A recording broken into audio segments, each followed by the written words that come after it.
my name is Brad Moss, I'm 27 years old and I've been practicing parkour for 10 plus years, I don't know the exact time.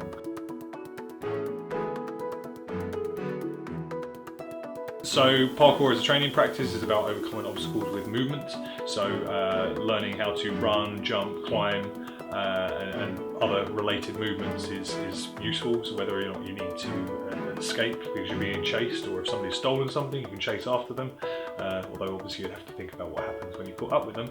But yeah, so being able to move effectively is just a really important skill and something that's lost most of the time with us as human beings. Everything we do, and I'm doing it right now, revolves around sitting. So being able to move and move well, I think is a useful skill. So that's probably the best thing about parkour, being able to move better for safety and for expression. I've always enjoyed fitness, I've enjoyed running, cycling, and I wanted to try something different with some different challenges.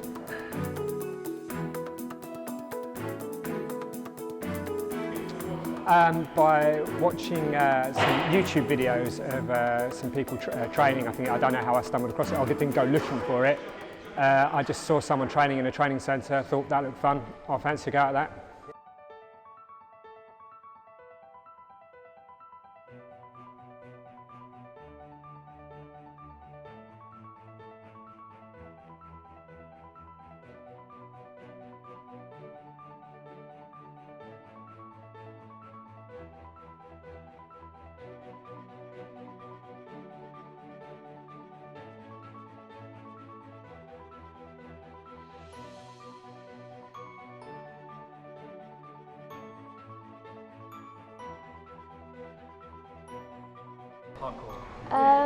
Probably the way it's done, because it's about protecting yourself when you're doing dangerous things. Parkour doesn't really require any equipment, obviously just comfortable clothing.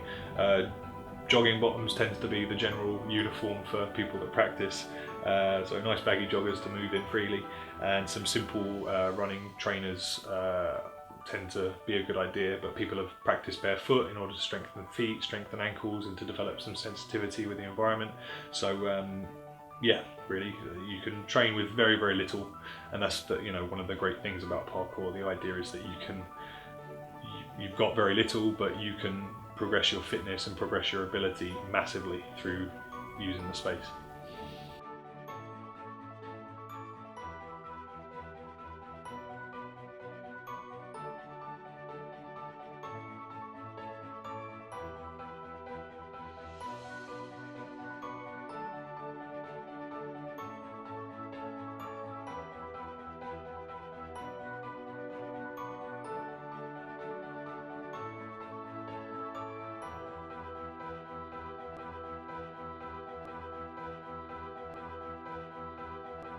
Well, I recently turned 40 years old and my wife said, is there anything you've always wanted to do and have never done? And I went, yeah, I saw this parkour video the other day.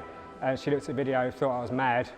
And she actually contacted Southend Parkour and said, my husband's having a midlife crisis. What would you do with crash mats?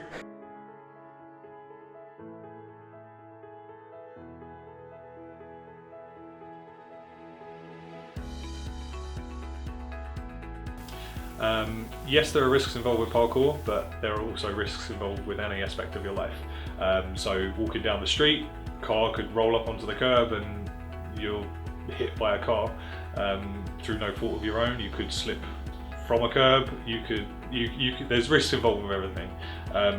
The biggest thing about parkour is taking that respectful, progressive approach in that you're trying to move safely, you're trying to move progressively, so you're not running in at the deep end. And it allows you to progress what you're learning safely.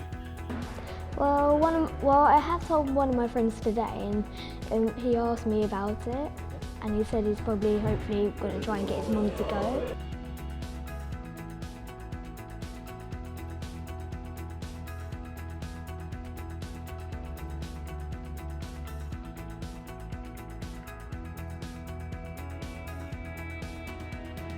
Oh, absolutely. I've suddenly developed upper body strength I've never had before, and yeah, it's just really developing muscles I never knew I had.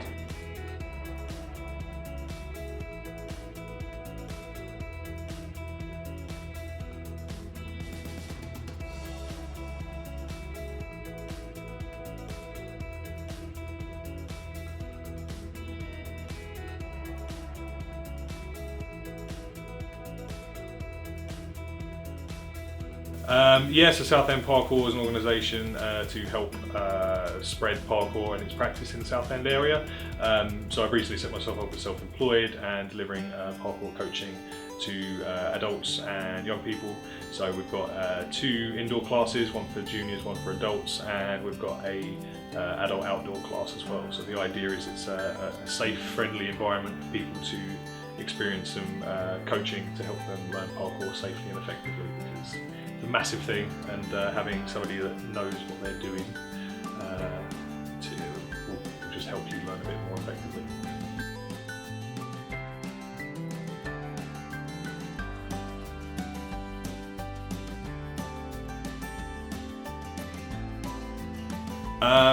Important things about parkour: being safe first and foremost. If you are on the floor injured, you're not a very effective mover, so being able to, so being safe basically is a really important thing. Being able to look at who you are and your strengths and your weaknesses and work on both of those. So obviously, yes, we want to work to our strengths, but we should be developing the weaker parts of our body, because you are, to cliche the term, you're only as strong as your weakest link. Progression, so being respectful in regards to progressing things. So I'm not really worded that very well. So progression is a really important aspect, as you need to move forward in your training progressively, so taking one step then the other, rather than just jumping into lots of big movements. And the only other rule I can really think of would be being respectful to the environment. Without the environment and the spaces to train in, it makes parkour very dull. So staying away from private property and staying in the public domain tends to make a lot of sense, and enables you to keep practicing, gives parkour a good name.